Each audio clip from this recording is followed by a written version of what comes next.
In the coal-rich foothills of Pennsylvania, nestled in the forgotten mining town of Black Hollow, an incident occurred in 1950 so disturbing and unexplainable that it was buried by local authorities, suppressed by federal orders, and slowly erased from maps and memory. On a rainy October morning, 42 miners from Shaft 12 of the Marrowdeep Coal Company clocked in for the first shift of the month, descending as they had done every day into the earth aboard a creaking wooden elevator that groaned with age and damp. But this time, something was different. An hour after their descent, all radio communication ceased. The lift failed to return, and the air from the shaft turned bitter cold, thick with static and an odor described as like burnt copper and wet stone. And when supervisors tried to initiate recovery, they found that every entrance, main, secondary, ventilation, was blocked, not by collapse, but as if the rock had fused itself shut, as though the mountain had swallowed them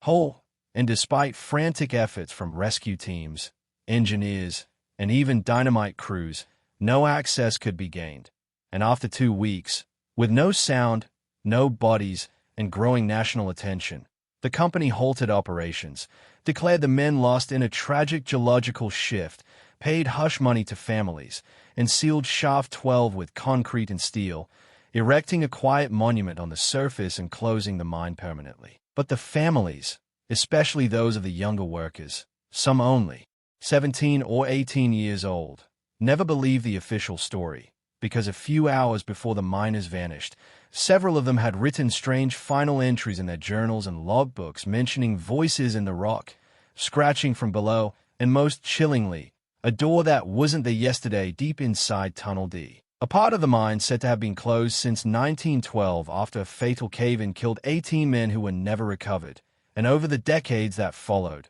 locals told hushed tales of strange lights under the hills, animals going missing near the old shaft, and the sound of rhythmic knocking deep underground every October 3rd, always around 4:17 a.m. The exact time contact was lost in 1950, until in 2005, 55 years later, a university archaeological team obtained permission to conduct a ground-penetrating radar study of the sealed mine site for academic purposes. But what began as a historical preservation project turned into a nightmare when the radar returned impossible readings, signs of open chambers far below known tunnel maps, moving heat signatures in 90-degree formations, and one deep vertical shaft that hadn't existed in any previous layout, described as geometrically unnatural. And when they drilled a probe down, it was yanked sideways at 700 feet and sent back mangled, coated in a black slime that hardened like glass when exposed to air, prompting federal agencies to intervene and declare the site off-limits.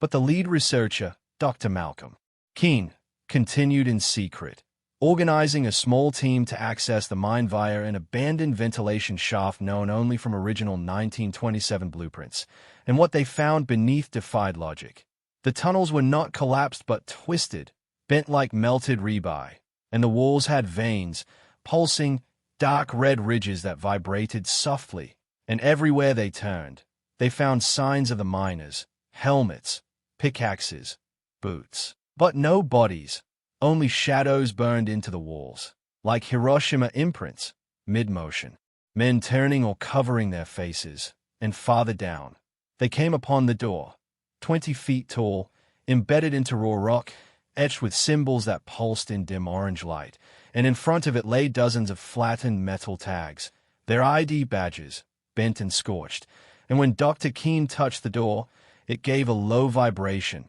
like a heartbeat, and then opened slightly on its own, revealing not a room, but a void, blacker than darkness, cold as a vacuum, and from within came a low voice, not in English, but in something deeper, older, that all 4 members later claimed they understood despite not knowing how. And one of them, a linguist named Sharon Wells, began to walk toward it, entranced, whispering they're still working. They never stopped digging, before she stepped inside and vanished, and the door slammed shut. 3 escaped, and were later found wandering miles from the site in shock, dehydrated, speaking gibberish, and the footage from their helmet cams, most of it corrupted, showed images of vast underground cathedrals carved into impossible architecture, Miles of machinery made of bone and rusted metal, and twisted figures with glowing eyes working silently in endless tunnels, all of whom wore mining helmets marked with a Marrowdeep Company crest,